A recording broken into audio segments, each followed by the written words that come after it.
छूटते हैं। प्राण छूटने के समय पर यमलोक से जो यमदूत मृत्यु लोक में आते हैं, सबसे पहले देवाधिदेव महादेव के पास जाकर पूछते हैं कि मैं इस जीव को ले जाना चाहता हूं, आपकी आज्ञा हो तो ले जाऊं। तब शंकर भगवान जब आज्ञा करते हैं, तब जाकर मृत्यु लोक से कोई आत्मा को लेकर जाया जाता है, कोई जीव को लेकर जाया जाता है। शिव आज्ञा नहीं करे तो कोई जीव को नहीं ले जा सकता।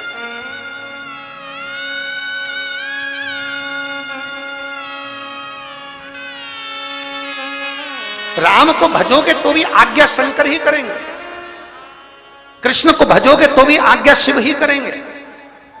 तुम यह मत सोचना कि मैंने चतुर्थी का व्रत करा तो मेरे को माता जी वर दे देंगी। वर भी देना है, आप शनिवार का व्रत कर लीजिए, मंगलवार का व्रत कर लीजिए, सोमवार का व्रत कर लीजिए, आप सारे देवताओं का व्रत कर लो, किसी भी देवी का व्रत कर लो, किसी भी देवता का व्रत कर लो, गणेश जी का व्रत कर लो, चाहे ब्रह्मा जी का व्रत कर लो, चाहे किसी देवता का व्रत कर लो, उसका फल बिना शंकर के पूछे मिल नहीं सकता। शंकर जी जब आज्ञा करते हैं तब देवता पर फल प्रदान करते हैं। शिव आज्ञा करेंगे तो फल मिलेगा, शिव आज्ञा नहीं तो फल मिलेगा।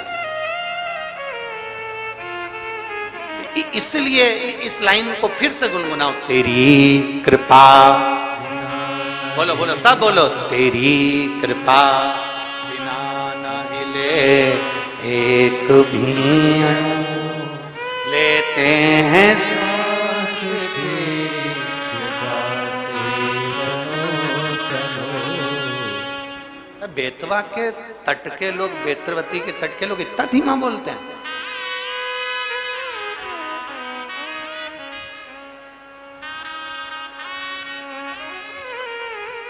यहां तो एक कहावत चलती है और तुम लोग फिर हम बोलेंगे तो कहोगे कि तुरंत कल दुनिया के लोग कह देंगे महाराज जी तो व्यासपीठ से बोल दी। यहां तो एक कहावत चलती है। क्यों, तुम क्या बेतवा के तोप हो?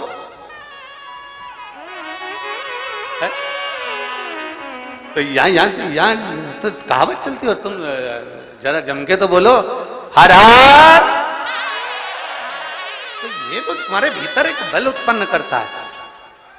कोई भी व्रत कर लो, कोई भी अनुष्ठान कर लो, कोई भी पूजन कर लो, कोई भी शरणागति ग्रहण कर लो, बिना शिव के सब खाली है, बिना शंकर के सब खाली है, शिव के बिना सब अधूरा, शंकर के बिना सब सूना। जहां शिव नहीं वहां कुछ है।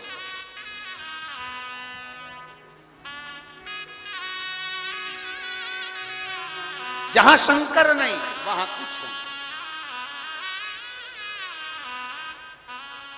इसलिए तेरी कृपा बिना न हिले एक भी अणु, लेते हैं श्वास तेरी कृपा से तनो तनो।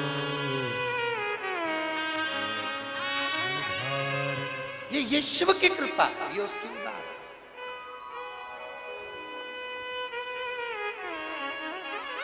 मान लो तो फिर एक काम करो, अपने गले में एक रुद्राक्ष धारण, एक रुद्राक्ष धारण। अभी जहां कथा थी, ओमकारेश्वर की कथा में और एक छत्तीसगढ़ की कथा में हमने कहा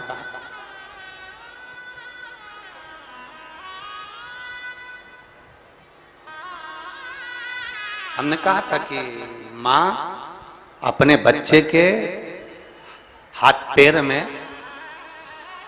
माँ अपने बच्चे के हाथ पैर में काला डोरा बांधती है। अभी कथा में कहा था, आप लोगों ने सुना था। माँ अपने बच्चे के हाथ पैर में, गले में काला डोरा बांधती है। क्यों बांधती है? बच्चे को नजर से बचाने के। फिर हमने कथा में कहा था, बचपन में बच्चे को नजर से बचाने के लिए काला डोरा बांधा जाता है, और बच्चा जब बड़ा हो जाए तो माँ से निवेदन है कि उसके गले में एक रुद्राक्ष, एक तुलसी की माला जरूर बांध देना। बचपन में काला डोरा नजर से बचाता है, और रुद्राक्ष और तुलसी की माला हमारे बच्चे को गलत काम से बचा लेती है, गलत जगह से बचा लेती है। अपने बच्चे को गलत संस्कारों से, गलत जगह से, गलत विचारों से, गलत दृष्टि से, गलत सोच से बचाना है तो अपने बच्चे के गले में एक रुद्राक्ष, एक तुलसी की माला का होना जरूरी है। एक रुद्राक्ष का होना, पिना दो। हंसे दुनिया हंसे तो, कहे दुनिया कहे तो, बोले दुनिया बोले तो। महाराज 6 सूत्र में से फिर अगला सूत्र देवऋषि नारद को कहा गया कि नारद, अगला सूत्र है, जो सूत्र है 4थे नंबर का, पंचाक्षर मंत्र का जाप अपने मुख से करते रहो। नमः शिवाय, नमः शिवाय, नमः शिवाय, नमः शिवाय, नमः शिवाय। पंचाक्षर मंत्र का जाप जितना बन सके उतना करो। पंचाक्षर मंत्र का जाप ना कर सको, षडाक्षर मंत्र का जाप करिए। ओम नमः शिवाय। षडाक्षर मंत्र का जाप नहीं कर सकते तो श्री शिवाय नमस्तुभ्यम का जाप करिए। और इतना भी नहीं कर सकते तो जो तुम्हारे गुरु ने तुमको मंत्र प्रदान कर दिया उस मंत्र का जाप करते रहो तो भी शिव कृपा हो। जो दिया,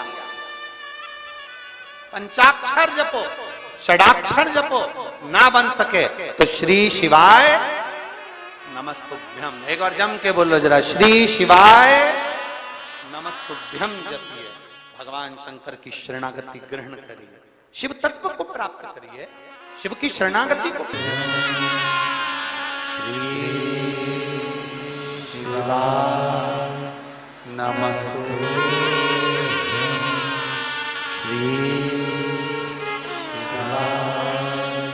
नमस्तुभ्यम।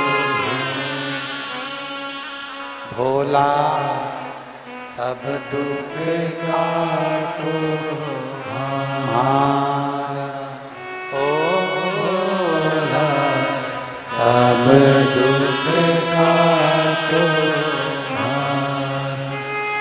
शिव शंकर जपूं तेरी माला, भोले बाबा जपूं तेरी माला।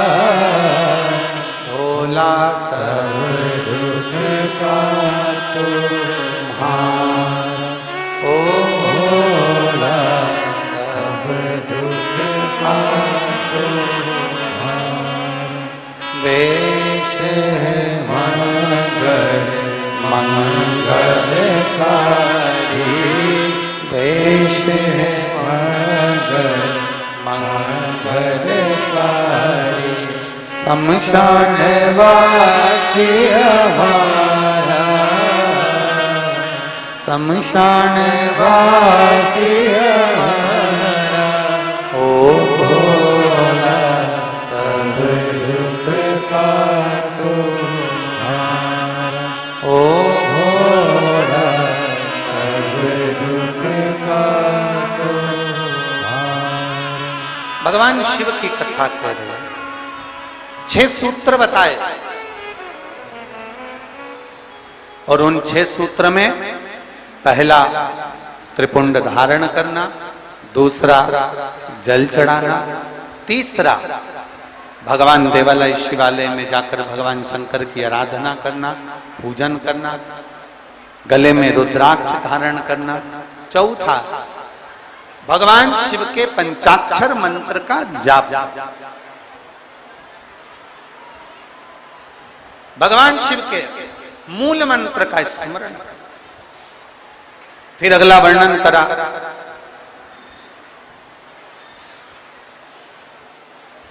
एक सूत्र में वर्णन करते हुए कहा देवऋषि नारद से भगवान विष्णु ने कि भगवान शिव को प्राप्त करना। और आखिरी का जो सूत्र कहा गया वो सूत्र है कि शिव महापुराण की कथा को सुनने के बाद अपने भीतर, अपने अंदर मनन चिंतन, कथा का मनन चिंतन अपने भीतर,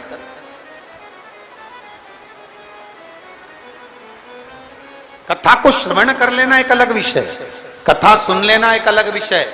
शिव महापुराण की कथा कहती है कि जाना, कथा में पहुंच जाना, कथा में बैठ जाना, कथा में पहुंचकर विनय कर लेना, ये अलग विषय है। पर शिव महापुराण की कथा कहती है कथा में पहुंचने के बाद जितना बन सके उस कथा को अपने भीतर उतारना एक अलग विषय। बोल बम का नारा है, जरा जम के बोल बम का नारा है, उसको अपने भीतर उतार लेना। भगवान शंकर की अविरल भक्ति को अपने भीतर उतार।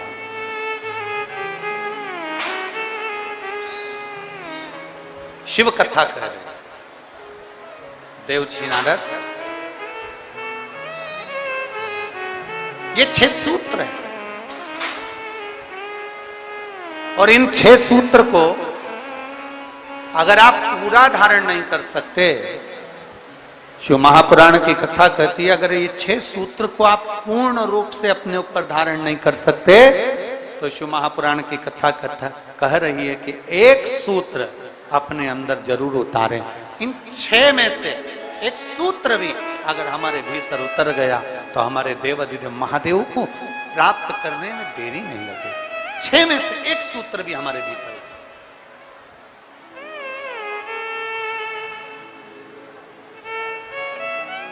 अब ये आपके ऊपर निर्भर करता है, ये आपके ऊपर निर्भर करेगा कि आप कौन सा सूत्र अपने भीतर उतारें। चंदन लगाना है मस्तक पर, त्रिपुंड धारण करना है मस्तक पर, या शिव के मंदिर में 1 लोटा जल चढ़ाना है, या गले में रुद्राक्ष धारण करना है, या पंचाक्षर मंत्र, षडाक्षर मंत्र, या श्री शिवाय नमस्तुभ्यम बोलना है, या भगवान शंकर की कथा को श्रवण करना है, या भगवान शंकर की कथा को श्रवण कर कर अपने जीवन में उतारना। ये आपके ऊपर निर्भर है, ये आपके ऊपर निर्भर है। 6 सूत्र में से एक सूत्र अपने भीतर उतार। शायद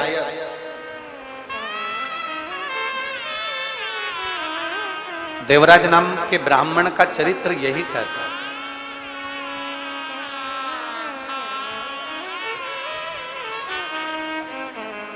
शायद देवराज नाम के ब्राह्मण का चरित्र यही कहता है कि 6 सूत्र में से देवराज नाम के ब्राह्मण ने एक सूत्र अपने अंदर उतार लिया। और वो सूत्र कौन सा था कि चोरी का धन लेकर जा रहा है, चोरी का सामान उसके साथ में है, चोरी के आभूषण उसके साथ में है, और उसने एक सूत्र अपने अंदर उतारा कि चोरी का भी धन उसके साथ था तो भी भगवान शंकर के मंदिर में जाकर, भगवान शिव के मंदिर में जाकर बैठ गया। 6 सूत्र में से एक सूत्र है शंकर की शरणागति, शंकर का द्वार, शंकर की चौखट।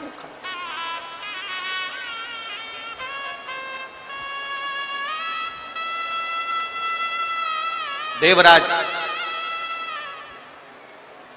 था ब्राह्मण, ब्राह्मण कुल में जन्म भी ले लिया,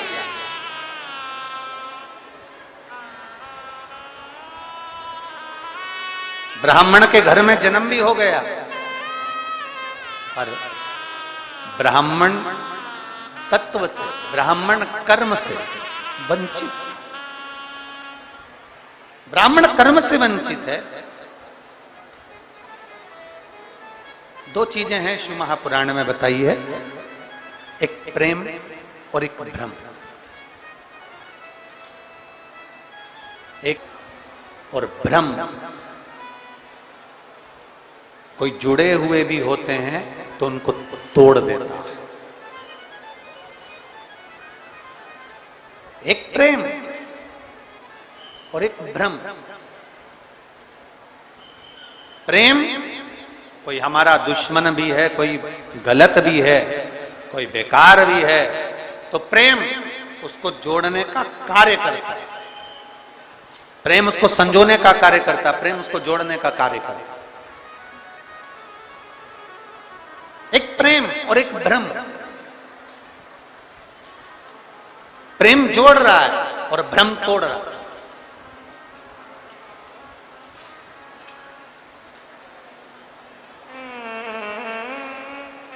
प्रेम का काम है जोड़ना।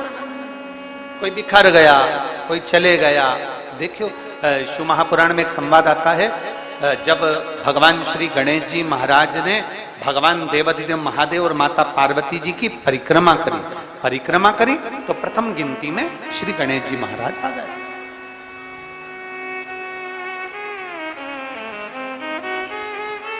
प्रथम गिनती में श्री गणेश जी महाराज आए।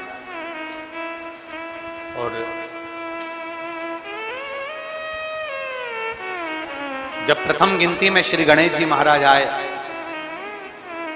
और कुछ देर बाद भगवान श्री षडानंद कार्तिकेय भ्रमण करते करते पहुंचे। थोड़ा ध्यान देना कथा पर।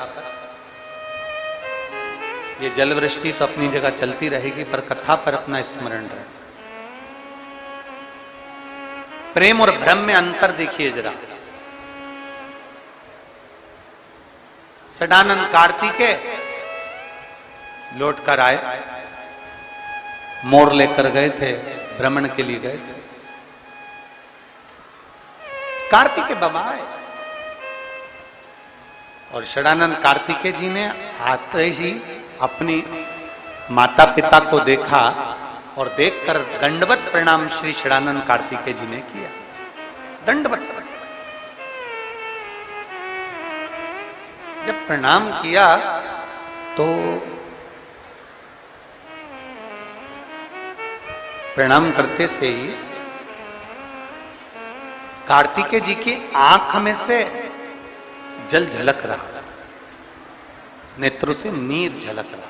षडानंद कार्तिकेय जी की नेत्रों से, आंखों से जल झलक। अब कार्तिकेय जी की जब आंखों से जल झलक रहा था तो माता पार्वती जी ने ध्यान दिया और मां पार्वती जी ने तुरंत कार्तिकेय के मुख की ओर देखा और देखते से ही षडानंद कार्तिकेय को देखते ही देवाधिदेव महादेव से माता पार्वती जी ने कहा कि गणेश जी ने आप और हमारी परिक्रमा करी और उसको प्रथम गिनती में लाकर आपने खड़ा कर दिया, और षडानंद कार्तिकेय जो पृथ्वी की परिक्रमा कर कर आए हैं और उनको कोई पद नहीं मिला है, इसलिए उनकी आंख से जल झलक रहा है। आज शिव जी, हे भोलेनाथ जी, आज आपका जो निर्णय है ना, उस निर्णय ने हमारे पुत्र को तोड़ दिया।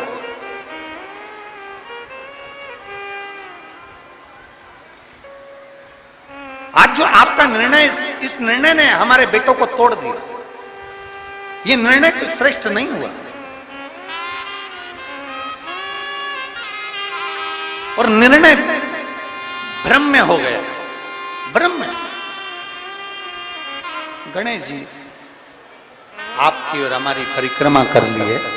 गणेश जी ने आपकी और हमारी परिक्रमा कर ली और वो प्रथम गिनती में आ गए और यहाँ षडानंद कार्तिकेय पूर्ण पृथ्वी की परिक्रमा कर कर आए और उनको कोई पद नहीं मिला। ये निर्णय कुछ भ्रम में हो गया। और पार्वती जी ने देवाधिदेव महादेव से कहा, बाबा ओघड़दानी, प्रभु स्वामी, बस यही बात है कि प्रेम जोड़ता है, भ्रम तोड़ता है, और भ्रम ने तोड़ दिया। षडानंद कार्तिकेय रुष्ट होकर श्री शैलम पर चले गए और श्री शैलम पर जाकर षडानंद कार्तिकेय जी अपनी साधना में, अपने मौन होकर अपनी तप साधना में बैठ।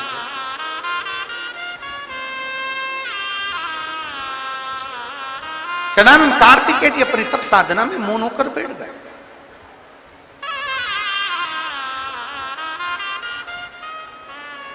महाराज,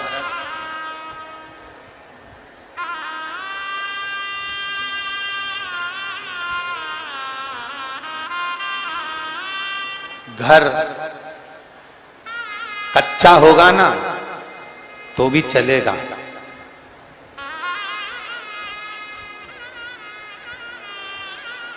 बेटी का विवाह करने से पहले माता और पिता को यह स्मरण करना चाहिए,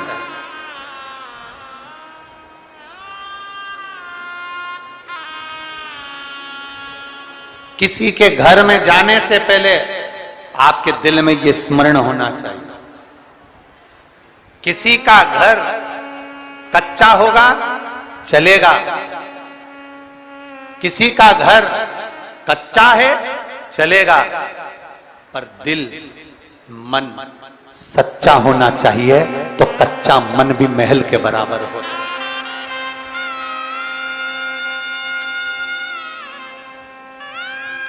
घर कच्चा है ना, चल जाए, मकान कच्चा है, चले। बहुत बड़ा महल बना दिया, बहुत बड़ा घर बना दिया, बहुत बड़ी अटारी बना दी, और मालूम पड़े बेटा बहू अपने कमरे में, छोटा बेटा अपने कमरे में, बड़ा बेटा अपने कमरे में, बड़ी बहू अपने कमरे में, छोटी बहू अपने कमरे में, सास ससुर नीचे हॉल में अपने कमरे में। 4 मेहमान घर में आ जाएं, बड़ी बहू के मेहमान आते हैं तो बड़ी बहू ज्यादा काम करती है, छोटी बहू के मेहमान आते हैं तो छोटी बहू ज्यादा काम करती है, सास के मेहमान आते हैं तो सास ज्यादा काम करती है। जरा विचार करिए, महल बड़ा होने से, अटारी बड़ी होने से कुछ नहीं होता। शिव पुराण कहती है, घर अगर कच्चा भी है और मन अगर सच्चा है तो मेरे शंकर को आने में देरी नहीं लगेगी,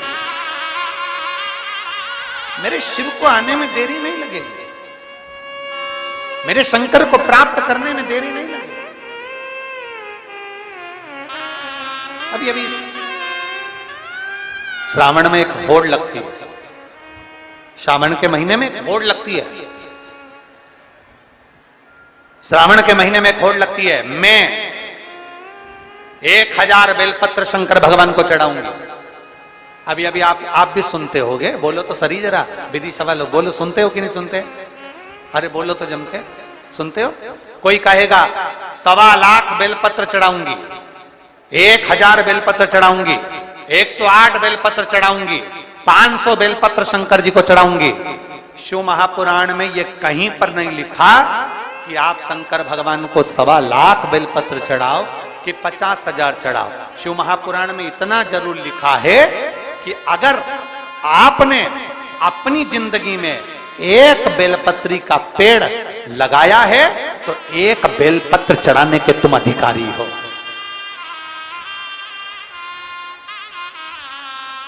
किसी का लगाया पेड़, किसी का बड़ा सारा वृक्ष, और तुम्हारा मन कर गया 1.25 लाख बेलपत्र चढ़ाऊंगी, उस बेलपत्र के सारे पत्तों को, सारे पत्र को तुमने तोड़ लिया, शिव जी को समर्पित कर दिया। बेलपत्र का वृक्ष भी सोचता है, जिंदगी में एक पेड़ ना लगाया, जिंदगी में एक वृक्ष ना लगाया, जिंदगी में वृक्ष को कटवाया पर लगाया नहीं, और वृक्ष लगाया नहीं, और बेलपत्री का पत्ता तुम शिव जी को चढ़ाओ, मेरा ओघड़ दानी स्वीकार नहीं करता। ध्यान देना, अगर शंकर को बेलपत्र चढ़ाने का शौक रखते हो और अपने मरने के बाद भी शंकर के मंदिर में बेलपत्र चढ़वाना चाहते हो तो एक बेलपत्र का वृक्ष लगाने का संकल्प लेकर अपने जीवन को आगे बढ़े कि हम भी एक बेलपत्र का वृक्ष लगाएंगे, जिससे हमारा वो लगाया हुआ वृक्ष का बेलपत्र भगवान देवादिदेव महादेव को समर्पित हो सके, भगवान शिव को चढ़ सके। एक संकल्प अपने भीतर होना चाहिए। एक नया ट्रेड आ गया, एक नया क्रम चालू हो गया, 1.25 लाख बेलपत्र चढ़ाएंगे।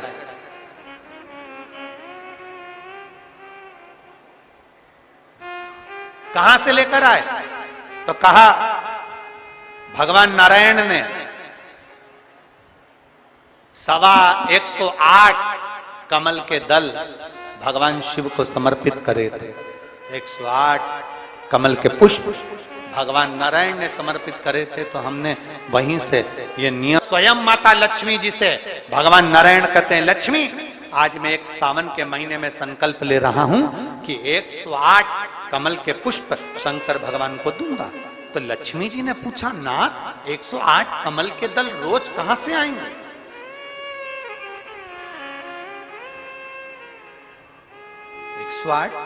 कमल के पुष्प रोज कहां से आएंगे? ये प्रतिदिन इतने सारे पुष्प, प्रतिदिन इतने सारे फूल जो हमें भगवान देवादिदेव महादेव को समर्पित करना है, तो ये 108 कमल के पुष्प कहां से आएंगे? इतना सारा कमल का पुष्प कहां से आएगा? स्वयं मेरे नारायण विष्णु पुराण में वर्णन करते हैं, लक्ष्मी आप और हम पहले इस जलाशय में, सरोवर में कमल के पुष्प प्रकट करेंगे। कमल के पुष्प प्रकट करने के बाद फिर हम 108 कमल के पुष्प भगवान देवाधिदेव महादेव को समर्पित करेंगे। ये हमें सीखना चाहिए। शंकर भगवान को चढ़ाने के लिए कमल का पुष्प जब भगवान विष्णु तोड़ते हैं और भगवान शंकर को समर्पित करते हैं, उससे पहले मेरे नारायण कमल के पुष्प को पहले जल में रोपित कर कर उसका विकास करते हैं, उसमें कमल का पुष्प को पैदा करते हैं, जन्म देते हैं और फिर उस कमल के पुष्प को शंकर जी को चढ़ाते हैं। यह हमारे भीतर होना चाहिए। एक बेलपत्र शंकर जी को चढ़ाऊंगी, 100 बेलपत्र शिव जी को चढ़ाऊंगी, 1.25 लाख बेलपत्र शंकर भगवान को चढ़ाऊंगी, पर चढ़ाने से पहले इतना अंदाजा लगा कर रखो, क्या हमने एक बेलपत्र का वृक्ष लगाया है? क्या हमने बेलपत्र का पौधा लगाया है? और अगर बेलपत्र का वृक्ष लगाया है तो हम शंकर जी को एक बेलपत्र चढ़ाने के अधिकारी हैं। अगर हम नहीं लगा पाए तो इस बारिश में हमें संकल्प लेना चाहिए कि हम बेलपत्री का पौधा लगाएंगे और एक वृक्ष को तैयार करेंगे जिससे एक बेलपत्र शिव को समर्पित